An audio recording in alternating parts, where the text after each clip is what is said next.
Cependant, Saint-Leu, on commença à ouvrir les yeux. Le service ressemblait assez celui d'une forteresse si les dames se promenaient seules dans le jardin. Mon mari les plaisantait d'une manière piquante. Je sortis dessus avec du centre elle une porte du parc tenue par 4 clous. Elles voulurent l'ouvrir pour voir l'entrée du bois. Il n'y avait là rien qui était très innocent. Je ne me posais pas. Et après avoir fait quelques pas dans le bois, nous rentrâmes de suite. Déjà, l'on nous cherchait et la porte fut murée le lendemain. Une autre fois, un jeune homme qui portait une pétition demanda à voir une de mes dames. Il refusé, signalé, suivi un des aide-camps. Et mon mari, nommé Donat, gouverneur du château, faisait la nuit des rondes dans le parc.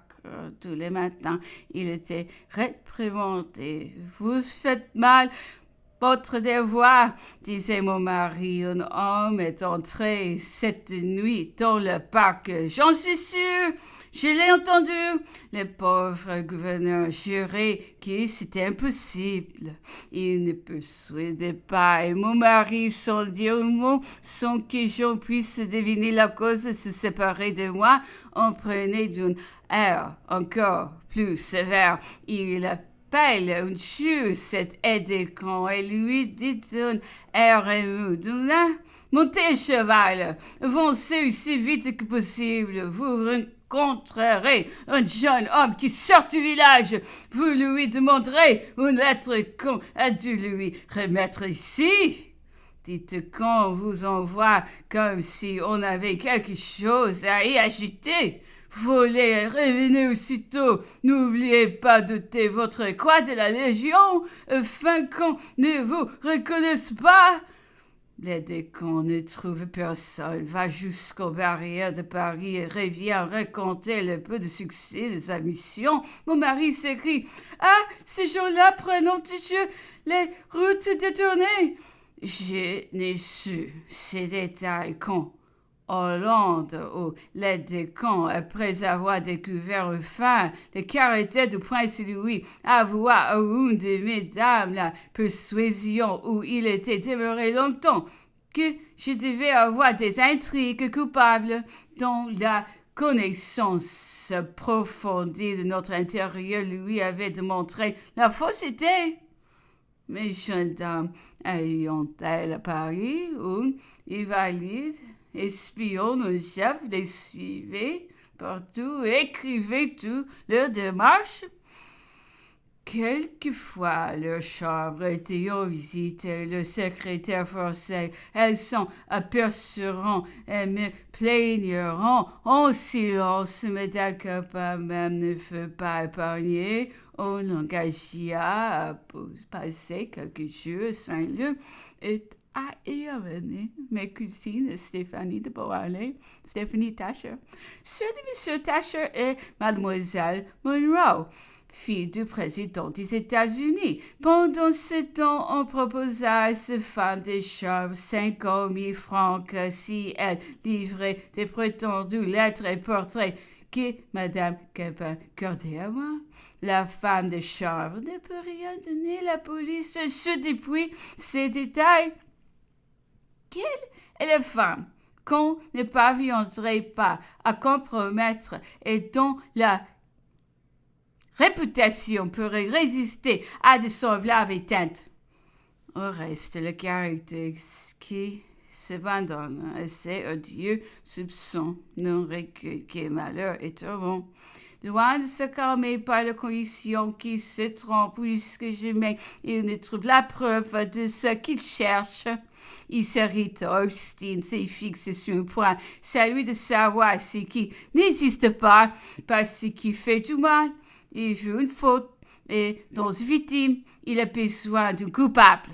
Cette découverte mettrait sa conscience au repos, à l'abri de reproches d'avoir été injuste. Il se féliciterait d'un être qui est cruel. Quant à moi, privé de gaieté, de santé, mon déparisement était sensible, et ma souffrance plus grande encore de voir qu'elle n'intéressait personne. Ma mère, mon frère étaient au loin de moi. Je n'attendais plus aucun soulagement. Adèle seule connaissait toute l'étendue de mon malheur. Elle les partageait toutes mes journées, ses passions, m'occuper de mes enfants et de peindre. Je copiais alors mon portrait à l'huile par Gérard, mais je n'ai pas continué l'auteur, mais c'était trop mal aux nerfs. Mon mari s'impatientait de me voir toujours au travail avec l'apparence du calme et de la résignation.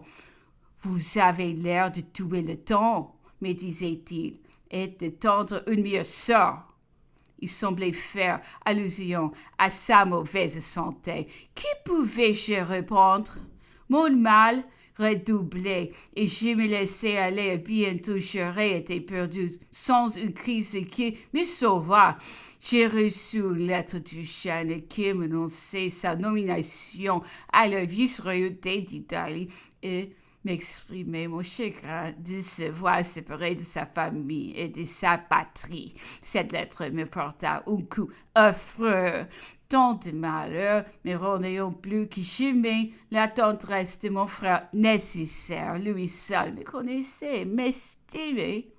Je l'ai resté exposé tout entière aux injustices de mon mari, sans ami peut me comprendre et peut me protéger. Eugène, il est vrai, n'avait aucune idée de mes souffrances. Je me faisais un devoir de les cacher, même à lui, mais près de moi, il pouvait d'un moment à l'autre m'offrir de la consolation, de l'amitié. Non, la nouvelle de sa mort ne m'ont pas été plus cruelles. Les larmes qui, depuis longtemps, ne venaient plus me soulager, coulèrent en abondance. Cette crise étendue m'énervait, me sauva sans doute, car de ce jeu, j'ai recommencé à prendre quelques aliments, loin de partager mon chagrin. Louis s'est mis à rire de mes larmes, et ce fut encore une des plus cruelles impressions qui me fit d'éprouver. Je reçus au contraire de M. de Flau une lettre pleine d'intérêt et de sensibilité. Il comprenait toute la peine que me causait la séparation du frère chéri. Il y prenait une vive part, mais l'homme a de ses propres regrets sur l'éloignement de l'ami qu'il chérissait avec tendresse, qu'il est facile de toucher au cœur qui souffre.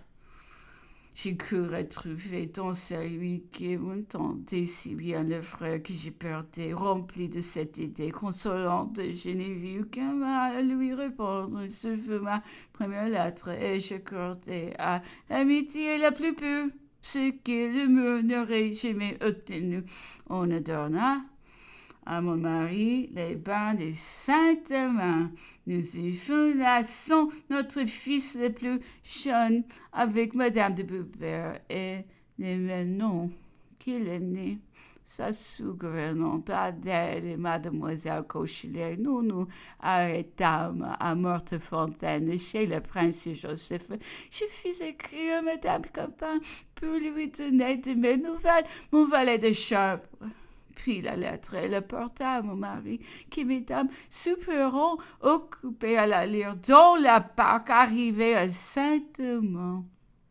J'ai vu ce même homme qui avait épousé une de mes femmes, fille dans tous mes papiers. Ainsi surpris, il se jeta à mes pieds, me dit que je pouvais le perdre, mais qu'il n'agissait que par l'ordre de son maître. Avoua qu'il lui avait promis, sans lui, s'il pouvait trouver quelque chose contre moi. Je demeurais si étonnée, si humiliée pour mon mari d'oser se baisser à ce point, que je le plaignis plus que moi d'écouter une si terrible passion. Je répondis à cet homme qui, puisqu'il non lui sait comprendre, s'il pouvait continuer, que je n'y faisais pas attention. En effet, cette estime de mari, mon premier besoin autrefois, cette opinion si précieuse à conquérir, pouvais-je y tenir encore lorsque j'ai découvert tant de travers? Plus tard, l'expérience du monde en m'apprenant combien la passion de nature, les milieux caractères m'a rendu plus indulgente. Alors je ne pardonnais que parce qu'il était mon mari et que je croyais de mon devoir de l'affaire. Ensuite, je l'excusais à cause de sa mauvaise santé, mais satisfaite de mon propre suffrage, je parvenais petit à petit à me passer du sien. Donc chaque jour, il me forçait à faire moins de cas. Une fois, je perçus un secrétaire de cachetant mes lettres. Et je n'en recevais que de ma mère et de mon frère. Une autre fois, je donnais le bras à Adèle, qui me faisait voir une lettre d'une jeune polonaise, Christine Kosowska. Elle vivait avec nous à Saint-Germain, mon fils, mes autres dames, ma calèche et mes domestiques. Nous suivions. Mon mari arrive derrière nous, saisit la lettre et y cherche avec avidité des preuves de sa jalousie, honteux de sa méprise. Il nous dit: vous êtes fille, mesdames. Vous voulez me donner le changement. Je viens de voir s'éloigner deux hommes à cheval. Quoique depuis il soit souvent revenu sur cette histoire, nous avons cru qu'il voulait plaisanter. Eh bien, Hollande, devant tout sa queue et ses ministres, il la répéta à Madame Desproques et ajouta: on me croyait à prendre mon bain. J'ai trouvé ces dames feignant de lire une lettre des pensionnaires et je vois deux hommes s'échapper au galop dans la bois. Je leur en parle. Elles font les étonner. Le lendemain, j'envoie Valenciennes et j'apprends qu'en effet, de jeunes gens sont arrivés de Paris et répartis dans la journée. Je le demande à toute personne impartiale qui pourrait s'imaginer que Marie s'amusa et composait sur sa femme de pareilles histoires dont il n'y avait pas un mot de vrai. Peut-être à force de se les répéter, finissait-il par se persuader qu'elles étaient véritables.